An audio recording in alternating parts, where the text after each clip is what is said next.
MS Excel learning के lesson number 4 में खुश आमदीद। पिछले 3 लेसन का हम थोड़ा सा रिकैप करेंगे। पिछले लेसन में हमने अभी तक ये देखा, एक्सेल की विंडो का इंट्रोडक्शन लिया था। इसमें ये हमारे पास क्विक एक्सेस बार है टॉप के ऊपर, टॉप लेफ्ट के ऊपर। इसमें कमांड्स जो हम ज़्यादा यूज़ करेंगे अपनी चॉइस के मुताबिक हम उनको यहाँ पे डाल सकते हैं। फिर इसको रिबन कहते हैं। रिबन में डिफरेंट कमांड्स 3 तरीक़ों से तरतीब शुदा हैं टैब्स के अंदर। टैब्स के अंदर फिर इनकी ग्रुपिंग है। ये ग्रुप जैसे ये फॉन्ट का ग्रुप है, ये अलाइनमेंट का ग्रुप है, ये नंबर का ग्रुप है, और फिर उसके अंदर कमांड है डायरेक्टली। फिर हमने देखा कि इसको हम फार्मूला बार कहते हैं। ये FX लिखा हुआ है, ये एड्रेस बार है या नेम बॉक्स है। उसके बाद इधर आपके पास आएगा स्टेटस बार। जैसे मैंने अभी यहाँ पे क्लिक किया तो यहाँ पे एडिट आ गया। ये उसका स्टेटस दे रहा है एडिटिंग मोड में। अभी जब मैं एंटर करता हूँ तो ये रेडी मोड में है, अब कहीं भी कुछ लिख सकते हैं।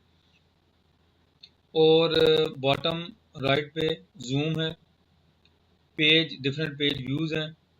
ये जो वाइट पोर्शन है इस सारे को हम शीट एरिया कहते हैं। ये जो बॉक्सेस हैं ये सेल्स कहलाते हैं। फिर एक सेल एड्रेस आता है। सेल एड्रेस का तरीका है कि पहले कॉलम, उसके बाद उसकी रो।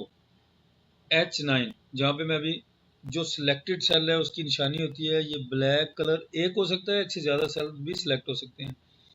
ब्लैक कलर का ये बॉक्स है, ये सिलेक्शन की निशानी है। तो अभी हमारी सिलेक्शन है H9 के ऊपर। फिर हमने देखा जो वर्टिकल हमारे पास ये हैं, इनको हम कहते हैं कॉलम्स। कॉलम के नाम ABCDE और F अल्फ़ाबेट्स हैं। और जो हॉरिजॉन्टल हैं फ्रॉम लेफ्ट टू राइट, इनको हम कहते हैं रोज़। और रोज़ के नाम जो है वो नंबरिंग है 1 2 3 से लेके आगे तक। तो अभी आज के लेसन में हमने मेनली देखना है मूवमेंट। एक्सेल के अंदर हमने मूव करना है। एक्सेल की एक शीट से दूसरी शीट में जाना हो, या एक शीट के अंदर हमने लेफ्ट राइट जाना है तो हम कैसे मूव करेंगे। इसको हमने लेसन नंबर 3 के एंड पे छोड़ा था, वहीं से अब इसका स्टार्ट लेंगे। तो अभी चूँकि मैंने इसका नाम चेंज कर दिया, ये MS लर्निंग एक्सेल वर्कबुक है। इसमें मैं एक शीट क्रिएट कर रहा हूँ। इसका मैं नाम रखूँगा हैंडआउट्स। जो भी हम चीज़ें पढ़ेंगे उसमें की चीज़ें जो मैं इधर नोट्स बनाता जाऊँगा ताकि आपको बाद में ये काम आ जाएंगे।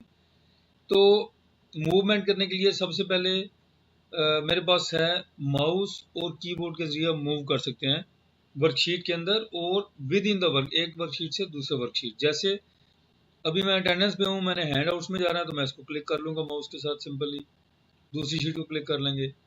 और अगर आपने शीट में किसी भी जगह, ये आपको वाइट एरिया नज़र आ रहा है, किसी भी सेल में आप जाना है, माउस के जरिए डायरेक्ट क्लिक करें तो सिलेक्शन उधर चली जाएगी, आप मूव करके।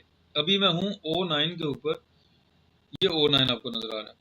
और जिस रो या कॉलम में हम जाते हैं उसका कलर येलो हो जाता है। ये अभी कॉलम O का कलर येलो है, इधर से कॉलम 9 का कलर येलो है, तो ये हुआ O9।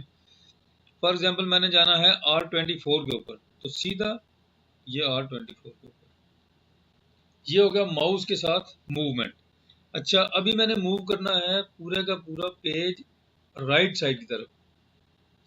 फॉर एग्जांपल अभी मुझे नज़र आ रहा है U तक, कॉलम U तक। मैं U से राइट जाना चाहता हूँ। ये स्क्रॉल बार है बॉटम पर मूवमेंट के लिए। स्क्रॉल बार जैसे इसके नाम से ज़ाहिर है कि ये स्क्रॉल करने में मदद देगी।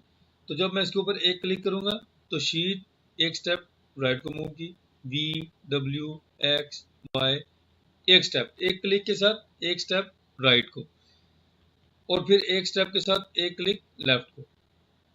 तो अभी अब ये सोच सकते हैं कि फॉर एग्जांपल मैंने एक एक स्टेप करके काफ़ी राइट पे आ गया हूँ, यहाँ तक मैं काम कर रहा था। अभी अगर मुझे लेफ्ट को जाना है तो मुझे कितनी क्लिक्स करके लेफ्ट को जाना पड़ेगा? डेफिनेटली काफ़ी ज़्यादा। स्क्रॉल बार का दूसरा ये एरिया, ये जो ब्लैंक एरिया आपको नज़र आ रहा है, ये स्क्रॉल, ये इसका होल्डर हो गया, स्लाइडर। और ये आपको ब्लैंक एरिया नज़र आ रहा है। अगर आप इधर क्लिक करेंगे तो ये पूरे का पूरा एक पेज लेफ्ट को जाएगा। जैसे अभी AL to R है, तो मैं इस एरिया में जब क्लिक करूँगा, अब देखिए ST, ये R जो था उधर, अब ये लेफ्ट साइड पे था, अभी राइट पे आ गया। सिर्फ R क्यों आया, ये आगे क्यों नहीं मूव किया, क्योंकि अभी हम A तक पहुंच चुके थे, A से पीछे नहीं जा सकते। तो इसकी सही आपको मिलेगी जब हम अप डाउन चलते हैं। इधर ये वर्टिकल है हमारे पास स्लाइडर, तो उसी तरह जब आप एरो को क्लिक करेंगे ये 1 रो डाउन को मूव करेगा, 32, 33, 34। अगर आप ये रो नंबर देखते जाए, इनको गौर से देखते जाए, तो एक क्लिक के साथ एरो के ऊपर 36, 37 एक रो नीचे की तरफ मूव करेगा। लेकिन अगर मैं इधर क्लिक करूंगा तो बॉटम पे भी आपको रो नंबर 38 नजर आ रही है। तो क्या होगा, ये पूरे के पूरा पेज ऊपर मूव कर जाएगा, पूरा पेज मूव करेगा जब मैं इधर क्लिक करता हूँ इस एरिया में।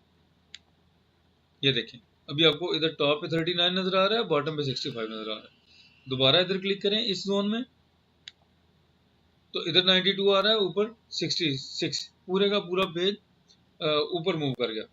और इसके बाद मूवमेंट के लिए है स्लाइडर। अब डायरेक्ट स्लाइडर को पकड़ के एक टर्मिनोलॉजी है ना सिर्फ एक्सेल में बल्कि विंडोज के अंदर, ड्रैगिंग। ड्रैगिंग का मतलब यह है कि आप लेफ्ट माउस बटन को किसी जगह पे जाके क्लिक करें, लेफ्ट माउस बटन को प्रेस कर लें और प्रेस करने के बाद उसको रिलीज नहीं करना। अभी जब आप माउस को मूव करेंगे तो इसको कहते हैं ड्रैगिंग। तो मैं स्क्रॉल बार के ऊपर आया, लेफ्ट माउस बटन को मैंने क्लिक किया, अभी मैं माउस को मूव कर रहा हूं तो ये ड्रैगिंग होगी, मैंने स्लाइडर को ड्रैग कर दिया। तो ये जितना आप चाहें इसको ऊपर नीचे मूव कर सकते हैं स्लाइडर के थ्रू। मूवमेंट का एक तरीका हमने देख लिया माउस के साथ। दूसरा तरीका जो बहुत ज़्यादा यूज होता है वो है कीबोर्ड के साथ, क्योंकि कीबोर्ड के साथ करने में थोड़ा सा बाज़ औक़ात क्विक रहते हैं। तो कीबोर्ड जो